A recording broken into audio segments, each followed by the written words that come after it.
Բարև ձեզ սիրելի հայրենակիցներ, ձեզ հետ է Էդվարդ Անտինյանը։ Ողջունում եմ ձեզ Համայնայության մայրաքաղաք Երևանից։ Այսօր հունվարի 20-ն է 2026 թվական։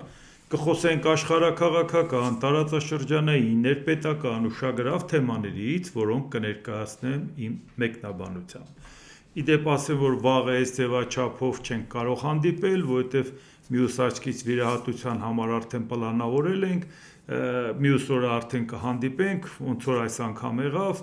իհարկե մտահոգ մարդկանցից կային, որ ասում էին ավելի լավ է մի քիչ պաուզա լինի նոր, բայց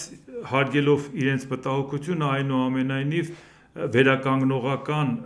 հետվիրահատական վերականգնողական ժամանակը շատ երկար կլներ։ Մի հատ մի աչքի համար սպասենք, մի հատ մյուսի համար, իսկ մենք շատ անելիքներ ունենք, պատկերացնում եք, թե սա ինչ տարի է, այնպես որ ժամ առաջ նորմալ մարզավիճակում լինելը շատ ավելի կարևոր է։ Նախապես ասացի, որ չանհանգստանաք, նախորդ անգամ շատերը գրել էին, թե ինչի չեք հանդիպում։ Հիմա սկսենք, Հայաստանի արտաքին հետախուզական ծառայությունը հրապարակել է Հայաստանի Հանրապետության արտաքին ռիսկերի վերաբերյալ 2026 թվականի տարեկան զեկույցը։ Ինչով ասա կարևոր, սա պետական կառույց է, արտաքին հետախուզական ծառայությունը, պատկերացնում եք, որ այն տեղեկատվությունը, այն վերլուծությունը, որ իրանք ներկայացնում են, նաև դա իշխանության պաշտոնական տեսակետն է, զուտ պրոֆեսիոնալ տեսանկյունից ներկայացվող։ Մի փոքր հատվածին անդրադառնամ, ստորև զեկույցից մի հատված։ 2026 թվականին կընդլայնվեն կապակցվածության ապահովման այս գործընթացների դեմ մեր տարածաշրջանում սեփական ազդեցությունը պահպանելու և ավելացնելու շահեր հետապնդող պետությունների կողմից վնասակար գործողությունների ռիսկերը, այսինքն դրսից, որ վտանգը ներկայացնում է, որ պարզապես ավելանալու են, ինչ է, բայց դա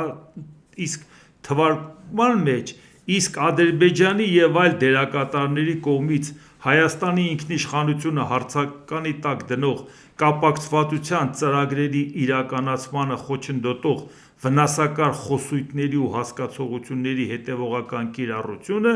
միայն կնպաստի այդ ռիսկերի նյութականացմանը։ Այսինքն կոնկրետ նշվում է Ադրբեջան և մյուսներ։ Չենք մոռացել, չէ՞, որ սա այն Ադրբեջանն է, որ արտաքին հետախուզական ծառայության ղեկավար Նիկոլ Փաշինյանը խոսում է խաղաղությունից և ասում է՝ ինչ եք մտահոգվեք, պարեք, երգեք, թռչկոտեք, ինչի մասին է խոսքը, խաղաղությունն արդեն եկել է, դուք հիմա լսեցիք դրա մասին։ Ծառայության համապարփակ վերլուծությունը ցույց է տալիս, որ երկարաժամկետ հեռանկարում խաղաղության կառուցման վրա էականորեն բացասաբար ազդող և ռիսկային գործոն են Ադրբեջանի կողմից պետական մակարդակով առաջ տարվող այսպես կոչված Արևմտյան Ադրբեջանի և արևմտյան ադրբեջանցիների վերադարձի խոսույթներն ու դրանց ուղեկցող գործողությունները։ Ծառայության ունեցած տվյալները ցույց են տալիս, որ Ադրբեջանը Վաշինգտոնյան հռչակագրից հետո ոչ միայն չի նվազեցրել, այլև էականորեն ակտիվացրել է սույն քարոզությունը, ինչը զգալի ռիսկեր է ստեղծում տարածաշրջանային կայունության, անվտանգության և երկարաժամկետ խաղաղության համար։ Պատկերացրեցիք, որ այդ խոսույթները ակտիվացել են, այն էլ պետական մակարդակով են ակտիվացել, ոչ թե ուղղակի որևէ հասարակական կազմակերպություն։ Պետությունը միջոցառումներ է կազմակերպում և մեր արտաքին հետախուզությունը դրա մեջ լուրջ վտանգներ է տեսնում և մտահոգություն։ 2026 թվականին ծառայության առաջնահերթ խնդիրներից է լինելու շարունակաբար գնահատելը, թե որն է Ադրբեջանի կողմից արևմտյան ադրբեջանցիների վերադարձի առաջ մղման պետական քաղաքականության իրական նպատակը։ Գնահատման է ենթակա մասնավորապես այն, թե արդյոք Ադրբեջանը այդ թեմաները նոր ազգային գաղափարախոսություն դարձնելով մտադիր է որևէ նոր ձևաչափով հակամարտությունը տեղափոխել Հայաստանի տարածք, թե այսպես կոչված արևմտյան ադրբեջանցիների վերադարձի այս խոսույթն Ադրբեջանի արտաքին քաղաքական սպասարկման և մասնավորապես Ղարաբաղի հայերի վերադարձի թեմային հակազդելու գործիքակազմի մաս է կազմում։ Մյուս կողմից, ծառայության դիտարկումները ցույց են տալիս, որ շարունակվում է Ադրբեջանի ռազմական ծախսերի աճը։ Այս հարցը ռիսկային գնահատելու հիմքում ընկած է ոչ միայն զուտ ռազմական ծախսերի աճը, այլև այն, որ ռազմական հատկացումների աճի տեմպերը զգալիորեն գերազանցում են այլ ոլորտային հատկացումների տեմպերը և շատ դեպքերում իրականացվում առերևույթ այլ ոլորտների հաշվին։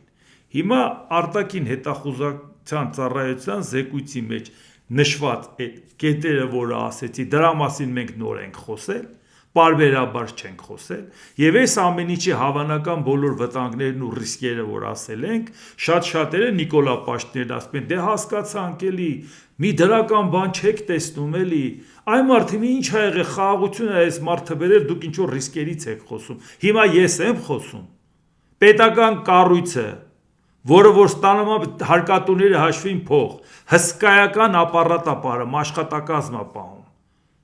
գեներալի ուսադիրներ են կրում, ու վերլուծություն են անում, ներկայացնում են, ինչ որ մենք ձեր հետ միասին քննարկել ենք, այնպես չի, որ մենք ստեից նորություն իմացանք, ուղղակի հեսա ձեզ ներկայացրեցի, որ այդ ամեն ինչի մասին մենք խոսել ենք, ու պետությանը ահազանգել ենք, որ այս է իրավիճակը, դուք ինչի եք մարդկանց գլխի տակ փափուկ բարձ դնում, դուք ինչի եք ցույց տալիս, որ ամեն ինչ շատ լավ է, ապագան այսօր է, խաղաղությունը հաստատված է, հերիք է էլի, գնացեք համերգ, ինչ եք կպել, չեք կարող հանգստանաք, հիմա դուք հասկացաք ինչ է կատարվում,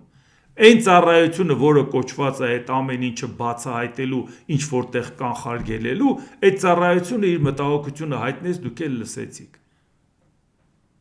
հիմա այս պարագայում մտահոգվելու կարիքը չկա, բայց այն երկրի մասին էր խոսքը, որի անունից Փաշինյանը խաղաղություն է մեզ խոստացել, չէ, իսկ հիմա նայենք, Ադրբեջանի նախագահ Իլհամ Ալիևը Դավոսում, այն Դավոսում, որ Նիկոլ Փաշինյանը չգնաց, դե խիստ զբաղված էր, դե գիտեիք, Շվեյցարիա գնալու հարցում, կասենք դե ինչով էր զբաղված, հայտարարել է Ալիևը, այսօր միջազգային հարաբերությունները մտնում են նոր փուլ, ցավոք այս փուլում այլևս գերակշռում է ոչ թե օրենքի գերակայությունը, այլ ուժի գերակայությունը, մենք սա հստակ տեսնում ենք աշխարհի տարբեր տարածաշրջաններում, ցանկացած երկիր, այդ թվում Ադրբեջանը, պետք է մտածի իր հարևան երկրներում կայունության մասին,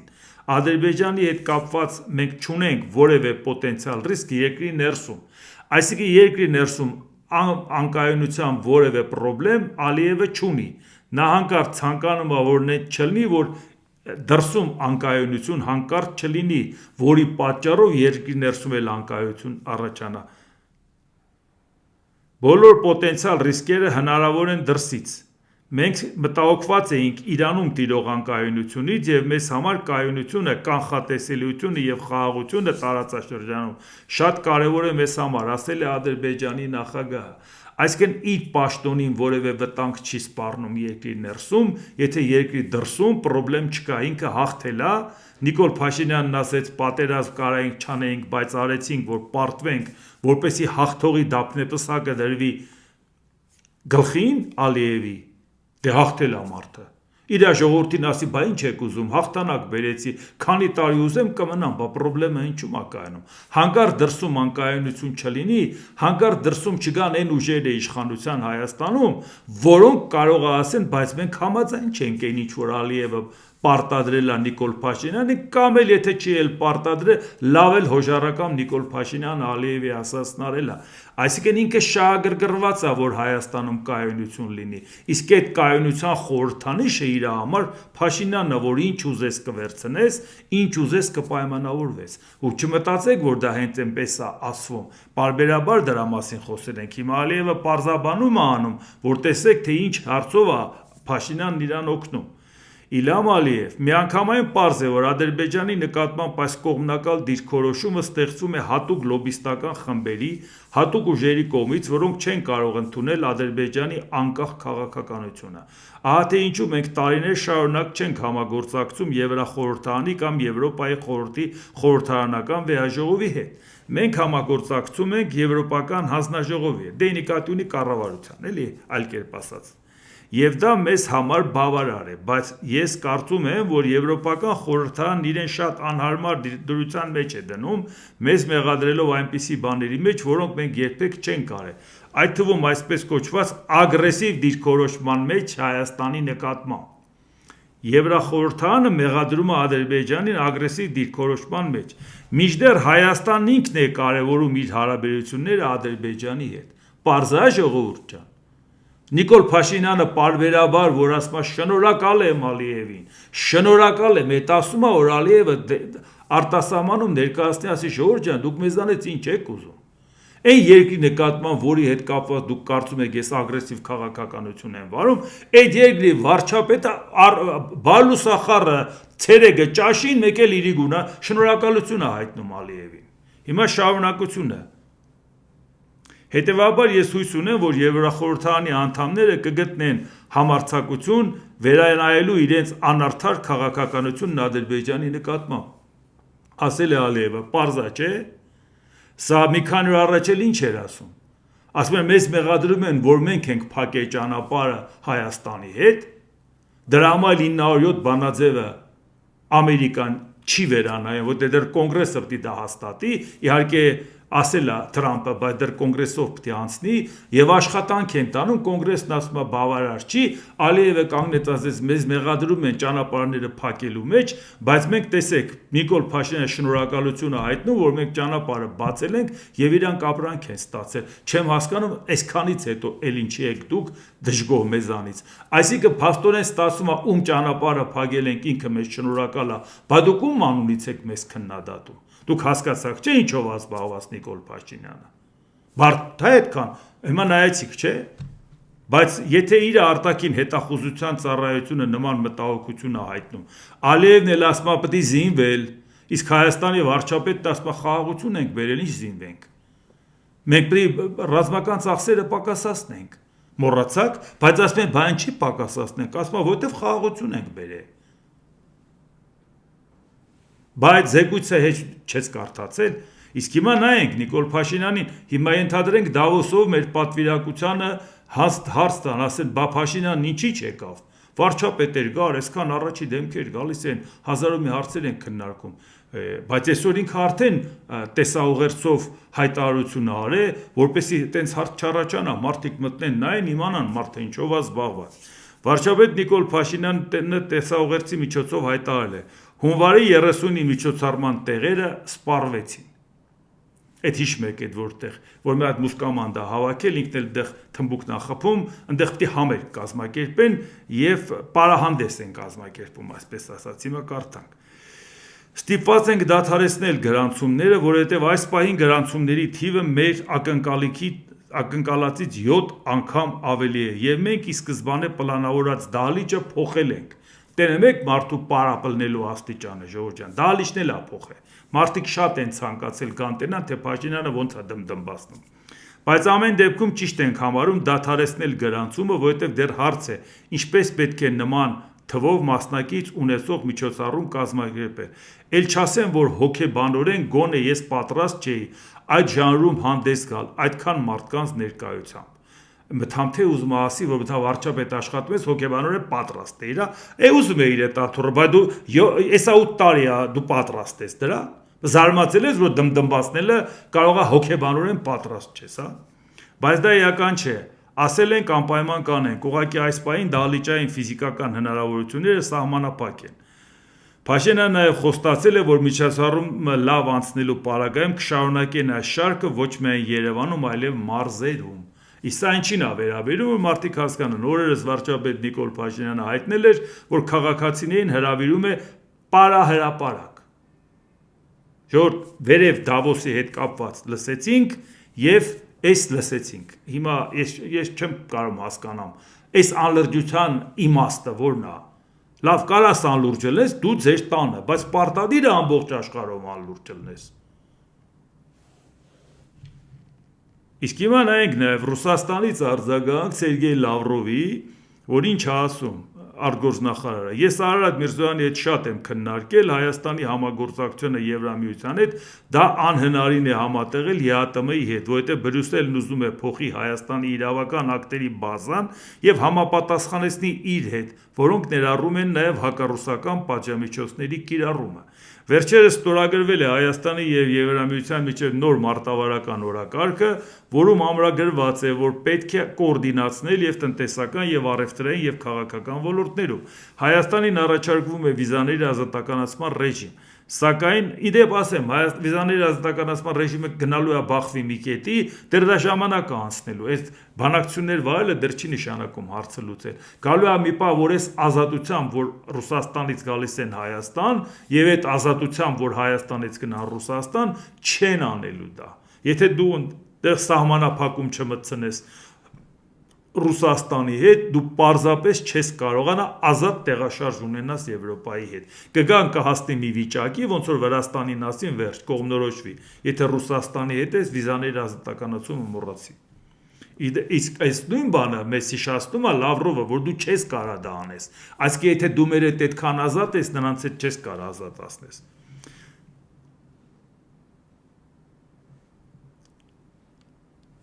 Այսինքն այդ պատճառը ՀՀ համագործակցությունը Եվրամիության հետ չի կարող համատեղելի լինել Հայաստան ԵԱՏՄ անդամակցության հետ։ Անհնար է ընդունել ԵՄ չափանիշները մնալով Եվրասիական տնտեսական միության անդամ։ Դա պարզապես տեխնիկապես անհնար է, ընդգծել է Լավրովը։ Հիմա Լավրովը պետք է ասի, ժողովուրդ ջան, որ մենք իմանանք։ Պարբերաբար այս մասին չենք խոսել, որ եթե դու ԵԱՏՄ անդամ ես, համակեցության կանոններով ընդեղ լայնանում ու խորանում ես, ինտեգրվում ես ԵԱՏՄ-ում։ Իսկ Եվրամիության հետ ընդհանրապես համագործակցություն է։ Այդ համագործակցությունը պետք է չհակասի Եվրամիության ԵԱՏՄ անդամակցության հետ։ Ու եթե դու այստեղ անընդհատ խորանում ես, ոչ մի հնարավորություն չկա, որ դու ի վերջո մոտենաս ճամփաբաժանին, որից որոշես հիմա Եվրոպա գնում ես, թե չես գնում։ Դու այդ ճամփաբաժանին ուղղակի չես հասնի։ Անպայման Լավրովն ասի, որ մենք իմանանք։ Լավրովն ասում է, ինչ որ մենք վաղուց գիտենք ու խոսել ենք։ Ուղղակի իր ասածը ասում ենք նրա համար, որ այլ անհնարին է, որ որևէ մեկը չհասկանա, որ Նիկոլ Փաշինյանը պարզապես խաբում է ժողովրդին, բայց չի էլ հաջողում իրան խաբել։ Ուղղակի որոշ մարդիկ ցույց են տալիս, որ հա իրանք հավատում են, այդքան մի բան։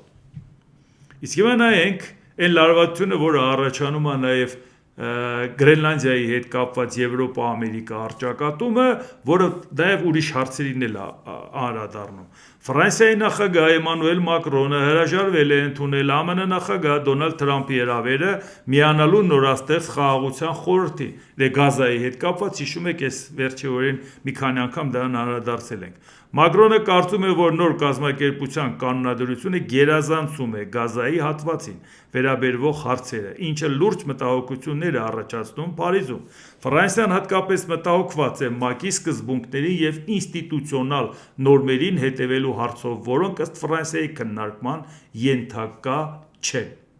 Այսինքն այդ հրավերները, որ ուղարկում է, իդեպ նաև Փաշինյանին էլ ուղարկի դրա մասին էլ կխոսենք, ոնց որ այն հայտնի մանրապատումի ասածով արդեն մեր տներին մոտեցան, էլի Էրդողանին ուղարկել էր, Լուկաշենկոին ուղարկել էր, Պուտինին ուղարկել էր, դե պետք է ելում պարզա մերոնց էլ պետք է ուղարկեր, բա այդ ակումբի անդամ են, չէ, ու կասեմ նաև ինչի հատուկ այդ բանով։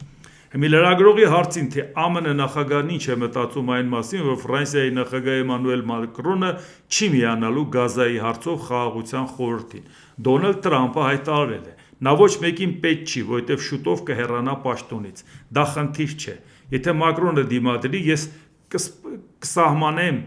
200%-անոց մաքսատուրք նրա գինիների և շամպայնների նկատմամբ, և այդ դեպքում նա կմիանա, բայց դա անհրաժեշտ չի լինի, որովհետև նա շուտով կհեռանա, նշել է ԱՄՆ նախագահը։ Նախ կարճ ասեմ, նույնիսկ եթե շատ ցածր վարկանիշ ունի Էմանուել Մակրոնը իր երկրում, դա կապված է շատ տնտեսական դժվարությունների հետ, որոշակի լիբերալ մոտեցում ներգաղթյալների նկատմամբ, շատ հարցեր է, ես շատ լավ տիրապետում եմ այդ վիճակին, մեր հայրենակիցները մեկ-մեկ օր ասում են, ախր չգիտեք, էլի ներսում շատ դժգոհ են իրանից, ես ասում եմ, Ժորժ ջան, ինքը պաշտոնին հրաժեշտ կտա եւ իր անունը ոսկե տառերով կգրի Ֆրանսիայի պատմության մեջ։ Տարիներ հետո մարդիկ կհիշեն, որ մինչև վերջի օրը վիզ դրեց, կյանք դրեց եվրոպական անվտանգության հետ կապված քայլերի համար, այո, այսօր կարող են դժգոհել։ Եվ եթե Դոնալդ Տրամփն ասում է, որ իրան կմոռանան կամ ինքը ոչ մեկին պետք չի, Դոնալդ Տրամփին էլ կհիշեն, բայց միշտ կհիշեն ինչպես չի կարելի լինել Ամերիկայի նախագահ։ Ինչից որ խոսեն նախագահներից, ասեն օրինակ, ինչպիսին չի կարելի լինել, կասեն Տրամփի նման։ Հենց որ իրան էլ են հիշելու, այնպես չի որ բան չի։ Բայց իր կարծիքով որ Մակրոնը կգնա եւ ինքը ոչ մեկին պետք չի, Մակրոնը մինչեւ վերջի օրը պետք է գալու համաեվրոպական անվտանգությանը եւ այդ խնդիրների հետ կապված ինչքան իր ուժերը կպատի։ Ուժերը իհարկե սահմանափակ են, որտեղ 27 թվականի լիազորությունն ավարտվում է, ուժերը սահմանափակ են, որովհետեւ այո, ներսի շատ խնդիրների պատճառով ստորին պալատում ընտրությունների հետ կապված դժվարություններ առաջացավ, ինքը հազիվ է կարողանում դա հաղթահարի։ Բայց համենայն դեպս ինքը ինչպես տեսնում եք, չի մտածում ոնց անի ինքը հանգիստ իր համար ապրի, մտածում է եվրոպական անվտանգության համար։ Հայաստանի վարչապետի խոսնակ Նազելի Բաղդասարյանը գրել է վարչապետ Նիկոլ Փաշինյանը ստացել է ԱՄՆ նախագահ Դոնալդ Տրամփի պաշտոնական հրավերը խաղաղության խորհրդին որպես հիմնադիր անդամ միանալու վերաբերյալ։ Վարչապետ Փաշինյանը սիրով եւ պատասխանատվությամբ ընդունել է առաջարկը, վերահաստատելով Հայաստանի հանձնառությունը խաղաղության առաջ մղմանը։ Իհարկե դե ԱՄՆ նախագահը գրել է, որ ես կարող եմ վստահորեն ասել, որ սա ամենամեծ եւ ամենահեղինակավոր խորհուրդն է, որը երբևէ հավաքվել է ցանկացած վայրում, ցանկացած ժամանակ։ Իդեպ մոտ 60 երկրի ինքը այդ հրավերներն ուղարկել է, ես դա կշարունակեմ, բայց հիմա ասեմ հարցը որն է։ Շատ վատ բանն է սա, այն ինչ որ անում է Դոնալդ Տրամփը, ասեմ ինչի։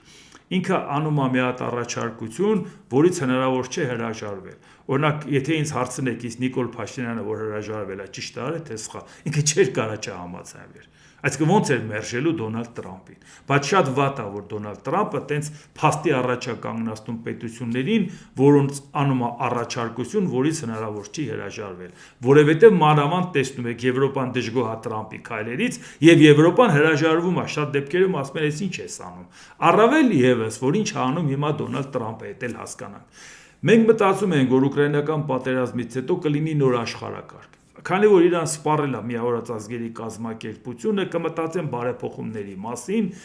ինչի է իրան սպառել, որովհետև միջուկային գերտերություն Ռուսաստանը ինքը ՄԱԿ-ի անվտանգության խորհրդի մշտական անդամ լինելով մտավ հարևանի տարածք, որին չեն կարողանում պատժել։ ՄԱԿ-ը չի կարողանում որոշում ընդունի եւ ագրեսորին պատժի, հաշվի առնելով եւ կշիռը եւ հաշվի առնելով, որ ինքը ՄԱԿ-ի անվտանգության խորհրդի մշտական անդամ է։ Նրա դեմ տենց որոշում ոնց է կայացնելու։ Այսինքն ստացվեց այնպես, որ պետք էր ագրեսորին պատժել, որպեսզի մենք ունենայինք նոր աշխարհակարգ։ Այսինքն բարեփոխված ՄԱԿ կամ ինչ որ մի հատ այլ տարբերակ։ Իսկ հիմա Դոնալդ Տրամփը, քանի որ չի ցանկանում պատժել, այսպես ասած, Պուտինին, որտեվ ինքը հեռանկար է պատկերացնում, ինքը վաղը նախագահ չի լինելու, բայց Պուտինը հավերժ է։ Դրա համար ինքը Պուտինի հետ բիզնես ունի անելով, հիմա պետք է բաներ անի նրա համար, որ հետո օգտվի, չէ՞ դրանից։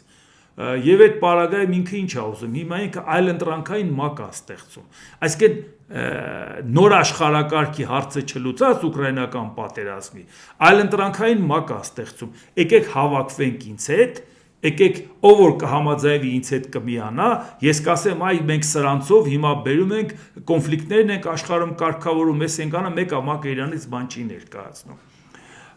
Մոտարապես այն ձևով ոնց որ ՄԱԿ-ը հիմնադրվելու հետ կապված դեռ Սան Ֆրանցիսկոյում 1945 թվականի հունիսի 26-ին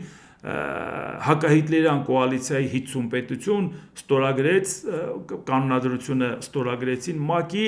որից հետո 1945 թվականի հոկտեմբերի 24-ին արդեն ստեղծվեց Միավորված ազգերի կազմակերպությունը, հիմնադրվեց, բայց արդեն 51 պետության, որպեսզի թյուրիմացություն չլի, թե ոնց եղավ այնտեղ կանոնադրությունը 50 է ստորագրել, 51 հիմնադիր անդամ դարձան, բա այդ մեկը ով էր։ Այդ մեկը Լեհաստանն էր, որ օկուպացված էր, դե Լեհաստանի պատմությունը պարզ էր, չէ։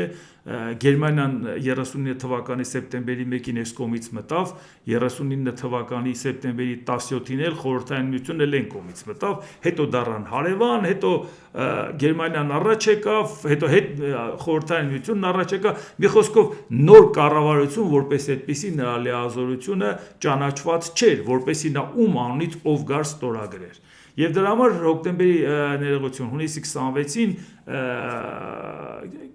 Լեհաստանը չկարողացավ մասնակցի, թեպետ ինքը հակահիտլերյան կոալիցիայի անդամ էր, բայց դե կառավարություն չկարող մասնակցեր։ Հաշվի առնելով այդ հանգամանքը Պոզդամի կոնֆերանսը, որը արդեն հետպատերազմյան բաժանված աշխարհը վերաբաժանելու կոնֆերանսն էր 1945 թվականի հուլիսի 17-ից մինչև օգոստոսի 2-ը, դե հունիսի 26-ին ասի Սան Ֆրանցիսկոյում ստորագրեցին, ինքը չկար։ Այդ ժամանակ Խորհրդային Միությունը պահանջեց, որ անպայման ճանաչեն լիազորությունը Լեհաստանի, որի պարագայում արդեն երբ որ հուլիսի 17-ից օգոստոսի 2-ը Պոզդամի կոնֆերանսում ճանաչեցին, արդեն ինքը գնաց ստորագրեց դրանից հետո եւ դարձավ հիմնադիր անդամ։ Այդ ուղղակի որ հանկարծ թույլատվություն չլինի, ինչի 50-51։ Բայց հարցը դա չի, հարցը հիմա ուրիշ բանն է վերաբերում։ Դոնալդ Տրամպը հիմա առանց պատերազմը հաղթելու, առանց ագրեսորին պատժելու, քանի որ ագրեսորը համարում է իր գործընկերն է, ինքը հավաքում է նոր գործընկերներ։ Հիմա ինչի համար է Հայաստանի համար վատ։ Այն նորից եմ ասում, չի կարա Փաշինյանը հրաժարվի։ Բայց վատը նա է, որ Հայաստանը, երբ որ Նիկոլ Փաշինյանն ասում էր բալանսավորված քաղաքականություն կվարեն կամ ռեգիոնալ քաղաքականություն, ասում ենք այն միամիտ։ Այս մոլորակը ինչ ռեգիոնալ քաղաքականություն, դրանպես չես նայում աշխարհում ինչա կատարվում։ Ինչ ռեգիոնալ քաղաքականություն, Ամերիկան տես ինչեր է պարտադրում, ում ինչ է պարտադրում, ինչ է ասում։ Իհարկե ինքը համոզվեց, որ ռեգիոնալ քաղաքականություն վարել աբսուրդ է, հետո ասեց Ամերիկան գալու է մեզ օգնի, բա Ամերիկան մեր ռեգիոնից, հա։ Բացի դրանից էլ բալանսավորված քաղաքականություն, հիմա Տրամպն ասում է որոշ կողմնորոշվեք ում հետ եք, ես ասում եմ ինձ հետ եք։ Հիմա դուք պատկերացրեք Հայաստանի վիճակը, որ ինքը ստիպված դառնում է կոնֆլիկտի կողմ, այսինքն ինքը դառնում է Տրամպի կողմ թիմից ընդդեմ Եվրոպայի։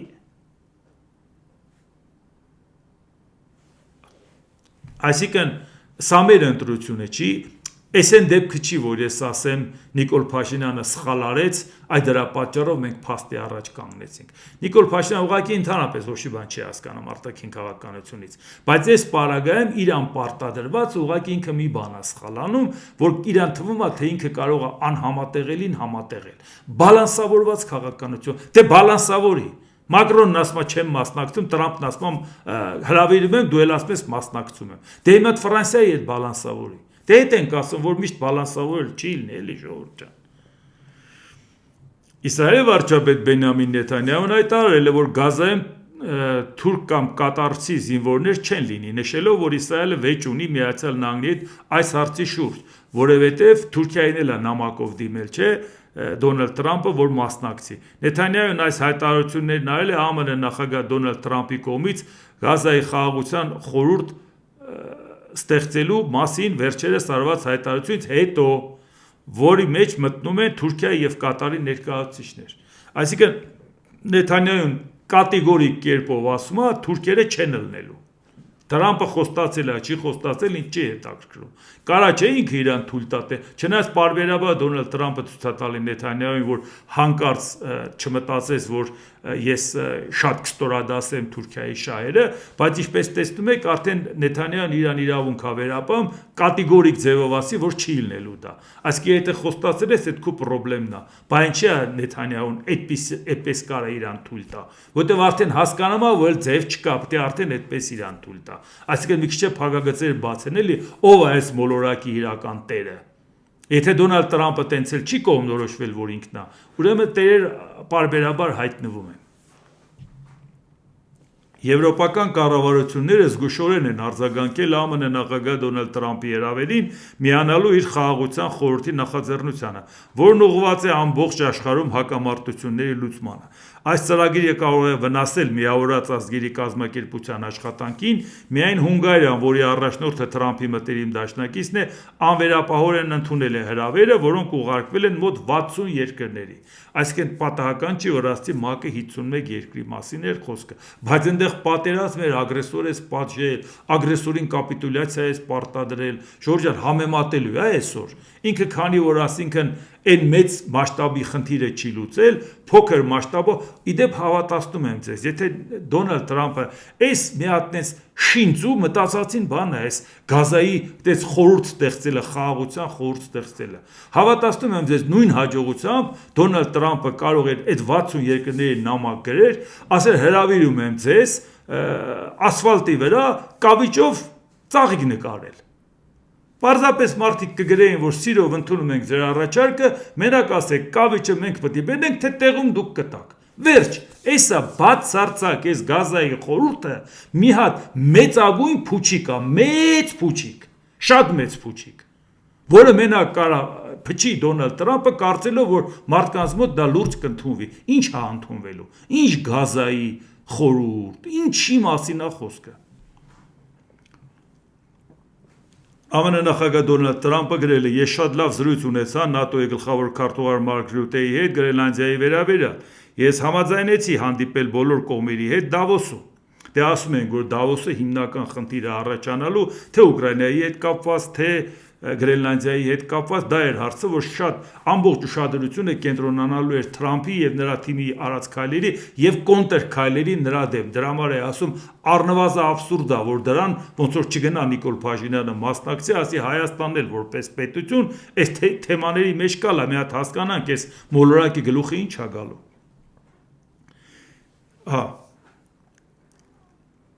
Ինչպես բոլորին հստակեցրի, Գրենլանդիան ունի գերակա նշանակություն ազգային եւ համազգային անվտանգության համար։ Վերադարձ չկա եւ բոլորը համաձայն են դրա հետ։ Ամերիկայի Միացյալ Նահանգները անկասկած աշխարհի ամենահզոր երկիրն է։ Դրա հիմնական պատճառը մեր բանակի վերակառուցումն է իմ առաջին ժամկետի ընթացքում, որը շարունակվում է ավելի արագ տեմպերով։ Մենք միակ ուժն ենք, որը կարող է ապահովել խաղաղություն ամբողջ աշխարհում, եւ դա արվում է բավականին պարզ ասած ուժի միջոցով, նշել է Թրամփը։ Այսինքն ինքը հիմա Վենեսուելայի գնաց Մադուրոյին վերցրեց, բերեց կողեց։ Բանտ Հիմա արդեն ինքը նոր հիշել է, որ ամենաուժեղ պետություն, բայց ամենաուժեղ պետությունը մի քանի ամիս առաջ չէր ասում, մենք մեկուսացման քաղաքականություն ենք վարում, մենք մենակ պետք է Ամերիկայով զբաղվենք, ինչի համար ենք ծախսերանում, մեր ինչին է պետք եւ այլ եւ այլ։ Մոռացանք ժողովուրդ ջան այս ամեն ինչը։ Ռազմական ծախսերը պետք է պակասացնենք, մեր ինչին է պետք է ամեն ինչը, այդ ամեն ինչի մասին պարբերաբար խոսել ենք, էլի, net չի որ նոր ենք խոսում։ Այդ մաքսատուրքերն էլ որ սահմանում էր, չգիտես ինչ, հիմա նորից մաքսատուրքերից է խոսում։ Մի հատ ինքը այդ թվաբանությունը նայել է այդ մաքսատուրքերի, ասում է միլիարդավոր դոլարներ ենք շահել մաքսատուրքերից։ Մի հատ ինքը այդ ցուցանիշները նայել է։ Մի հատ գոնե այս ինչ ասեմ, միջին տրամաչափի, միջին վիճակագրական տնտեսագետ Աֆրիկայում գնաց այդ թվերը 10, ասեսենք էլ այդ դիզակդ մի կողմ դիր, արի մի հատ այս թվերին նայի, կասի այդ Տրամպը դու մա խափում։ Այդ թվերին ով կհավատա։ Մարդկանց վրա մաքսատուրք ես դրե, բայց նրանք ապրանքի գինը չեն էժանացրել։ Ինչ է ստացվել։ Այդ փողը դու ումից ես վերցրել, քո քաղաքացուց։ Հիմա ներկայացնում ես, որ տեսակ ոնց իրանցից մաքսատուրք գանձեցի։ Դու իրանցից մաքսատուրք ես գանձել։ Դու մաքսատուրք դնում ես, պատասխան իրանք են դնում։ Դու խնդիր ես ունենում քո ապրանքը վաճառելու, նայել իր ապրանքը բերում է, գինը չի էժանացնում, այդ ապրանքը թանկ վճարում է քո քաղաքացին։ Քո քաղաքացու վրա թազա հարկ ես դրել, ժողովուրդ ջան, նոր հարկ ես դրել քո քաղաքացու վրա, մոտ 200 միլիարդ դոլար հավաքելու համար։ Ներկայացնում ես տեսակ ժողովուրդ ջան, ինչ արեցի, ինչ արեցիր։ Բարդ բան է մի հատ մարդիկ այդ թվերը նայեն։ ԱՄՆ նախագահը հավելել է. Եվրոպան պետք է կենտրոնանա Ուկրաինայի հակամարտության վրա, այլ ոչ թե Գրենլանդիայի։ Հետաքրքիր է, չէ՞։ Ուկրաինան Եվրամիության անդամ չի, ՆԱՏՕ-ի անդամ չի։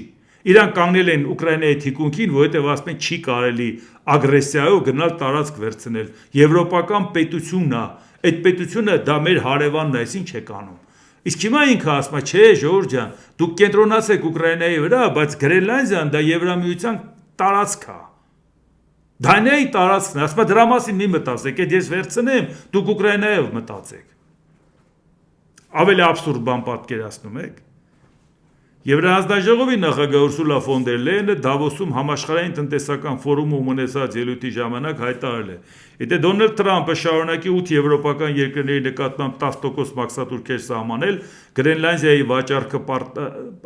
վաճառքը պարտադրելու համար, Եվրամիությունը կպատասխանի անզիջում միասնական եւ համաչափ պատասխանով։ Արկտիկայի անվտանգությունը կարող է ապահովել միայն միասին։ Ահա դե ինչու առաջարկվող լրացուցիչ մաքսատուրքերը սխալ են, հատկապես վաղեմի դաշնակիցների միջև։ Եվրամիությունը եւ ԱՄՆ-ն անցյալ տարվա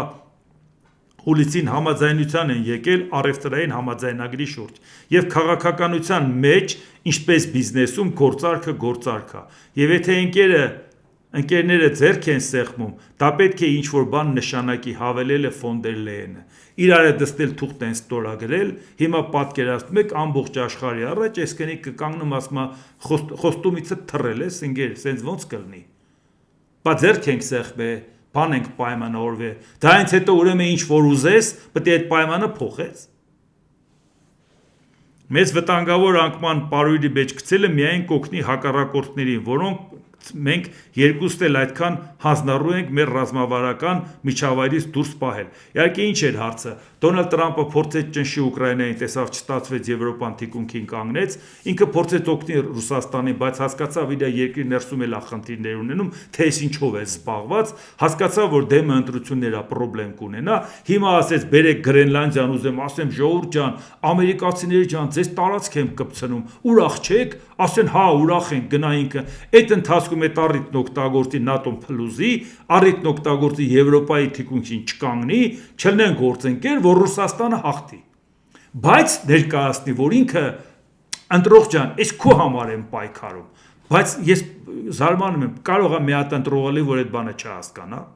Այսօր փաստորեն դու ինչ ես անում։ Հայրենասիրական կարգախոսով ուզում ես եվրոպական քու գործընկերոջից տարածք վերցնես, որպեսզի Եվրոպային տարանջատվես, որպեսզի Ռուսաստանը հաղթի։ Այդքանը բարդ է ամերիկացի ընտրողի համար։ Դե հիմա եթե կարծում ա, որ բարդ է, հիմա տեսնենք բարդ է թե չէ։ Դանիայի արտգործնախարարը ինչ է ասել, ԱՄՆ նախագահ Դոնալդ Տրամպը չի հասնի Գրենլանդիայի վերաբերյալ իր նպատակներին, Դանիայի եւ այլ եվրոպական երկրների վրա ճնշում գործադրելով։ Մենք ունենք կարմիր գծեր, որոնք չի կարելի հատել։ Նախարար Ռասմուսենը կոչ է արել Տրամպին երկխոսությունը սոցիալական ցանցերից տեղափոխել բանակցությունների սենյակ։ Հիմա նայենք ինչ է, ԱՄՆ կոնգրեսում Դոնալդ Տրամպի Գրենլանդիայի քաղաքականության նկատմամբ դժգոհությունը մեծանում է ոչ միայն դեմոկրատների, այլև հանրապետական կուսակցության շրջանում։ Դրա պատճառը նախագահի հռետորաբանությունն է, կղզին ԱՄՆ-ին ազգային անվտանգության նկատառումներից ելնելով միացնելու հնարավորության մասին։ Որոշ հանրապետականներ, այսինքն իր գործընկերներն են, այս մոտեցումը համարում են վտանգավոր եւ նվաստացուցիչ իրենց դաշնակիցների համար։ Հանրապետական կոնգրեսական Ջոն Բեյքոնը Տրամպի հայտարարությունների մասին ասել է. իր գործընկերն է հանրապետական, դա ամենահիմար բանն է, որ ես երբևէ լսել եմ, եւ զգուշացրել է, որ դաշնակիցների վրա շարունակական ճնշումը կարող է հանգեցնել իմփիչմենտի գործընթացի։ Մյուս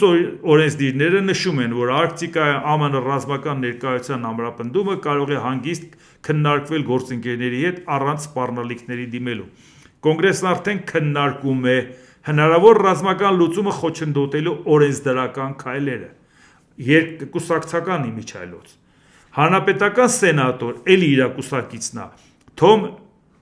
Թիլիսը հայտարարել է, որ կարող է ձևավորվել երկկուսակցական մեծամասնություն պատերազմական լիազորությունների մասին բանաձև ընդունելու համար, որը կարգելի Գրենլանդիայի դեմ ցանկացած ռազմական գործողություն։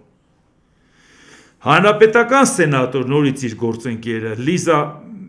Մերկավսկին նշել է, որ կոնգրեսն արդեն փորձում է հանգստացնել ՆԱՏՕ-ին եւ ԵՄ դաշնակիցներին, քանի որ Գրենլանդիայի շուրջ լարվածությունը սկսվել է ազդել տրանսատլանտյան հարաբերությունների վրա։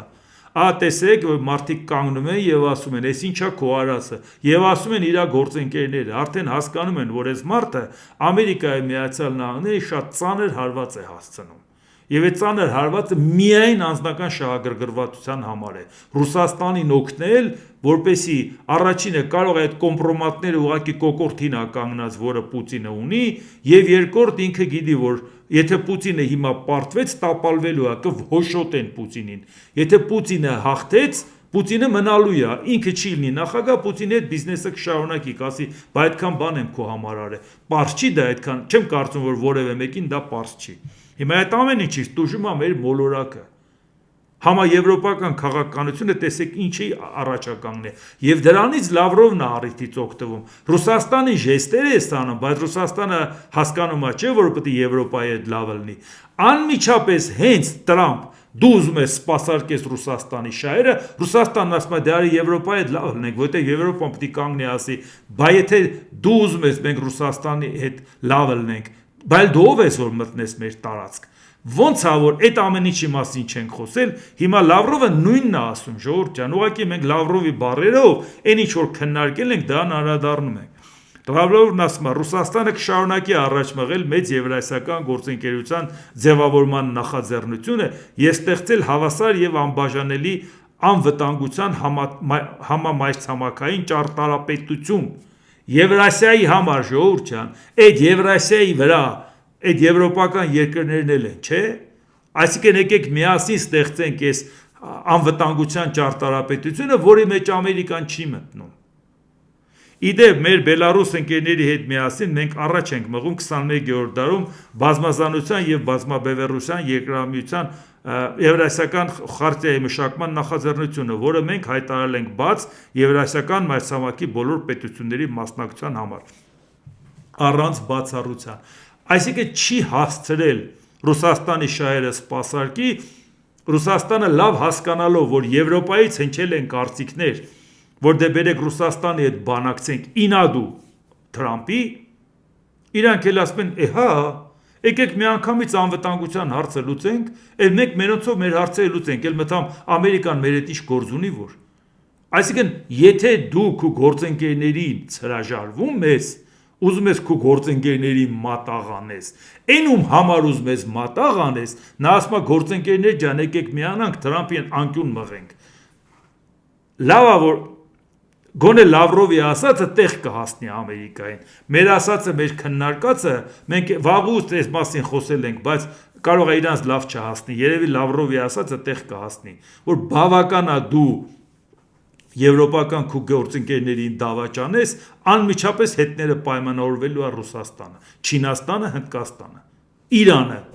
Հետո էլ չմտածես, թե բայց ոնց եղավ, որ սենց եղավ։ Ես հույս ունեմ, որ այս իրավիճակը կփոխվի, որովհետև մենք ի վերջո Միացյալ Նահանգներից ենք ակնկալում նոր աշխարհակարգ, եւ դրա համար չեմ պատկերացնում ուղղակի, որ Միացյալ Նահանգների ինստիտուտները, կառույցները թույլ կտան, որ Դոնալդ Թրամփը այսպես ծանր հարված հասցնի Միացյալ Նահանգների շահերին, որովհետև ավելի ծանր հարված դժվար եմ պատկերացնում, որի պարագայում հարվածը հասցվում մոլորակին։ Ի վերջո այդ նոր աշխարհակարգումից ենք ակնկալում։ Նոր աշխարհակարգում, որտի գործի հարգելով թույլի իրավունքը ուժ կիրառես ագրեսորի դեմ, ինքը ասում է ես ագրեսոր եմ։ Ես ուզում եմ Գրենլանդիան տվեք ինձ, ով որ չտա, կճնշեմ, ով որ չտա, մաքսերը կավելացնեմ, ես կանեմ, են կանեմ։